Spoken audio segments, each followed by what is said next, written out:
Constitutional design is all about constitution. But what is constitution? Well, there are some certain rules which every citizen, leader, state, in fact the whole nation have to follow. All such rules together are called constitution.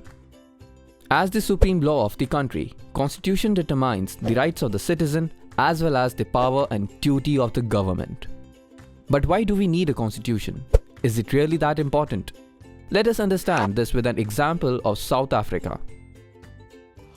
During the 17th and the 18th century, trading companies from Europe traveled to South Africa and occupied it with arms and force.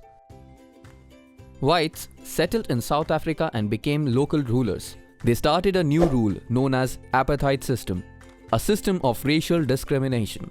Apartheid system divided people on the basis of their skin color. The native people of South Africa made up about 3/4 of the population and were called blacks. European, who were fair in color, were known as white. There were people of mixed races known as colored, which also included people who migrated from India. The whites considered themselves as superior and treated others as inferiors. Apartheid system was so harsh that it led to segregation. Means non-whites did not have the right to vote. They were forbidden from living in white areas. They could work in white areas only if they have permit. Transport, hospitals, education facilities, cinema halls, beaches, swimming pools, toilet, all were separated for the white and black. They could not visit the church where whites worshipped. They were not allowed to form associations or protest against such terrible treatment. Time passed by and people suffered a lot. In the year of 1912, ANC, as known as African National Congress, was formed with the aim of fighting for the rights.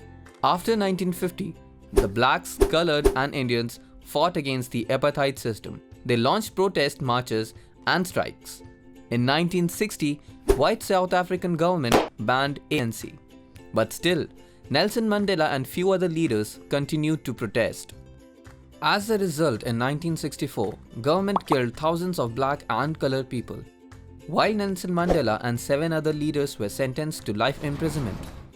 But the protest continued with more power. Workers' unions, Communist Party, Sensitive White all joined ANC. As the protest and struggles increased, government realized they could no longer rule through repression. After 28 years of imprisonment, Nelson Mandela walked out of jail as a free man, and a negotiation was held between both parties. And finally, on 26th April 1994, a new flag of Republic of South Africa was unfurled. After the emergence of New South Africa, black leaders appealed to fellow blacks to forgive the whites. New South Africa was based on equality, democratic values, social justice and human rights. Both the parties sat together and came out with the world's finest constitution they have ever had. However, making of a new constitution was not that simple. It was not easy for them to trust each other. They had their fears and wanted to keep themselves safe. Black wanted majority rule, one person, one vote, right for the poor and the workers. White wanted that the majority rule would not be absolute.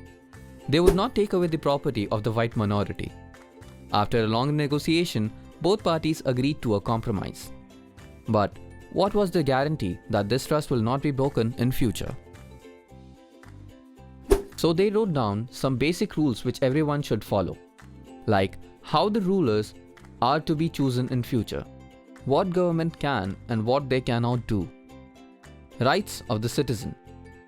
They also agreed that these rules will be supreme, that no government will be able to ignore these. This set of basic rules is called Constitution. Example of South Africa tells us why we need Constitution. That's all for part 1. Stay tuned for the next video.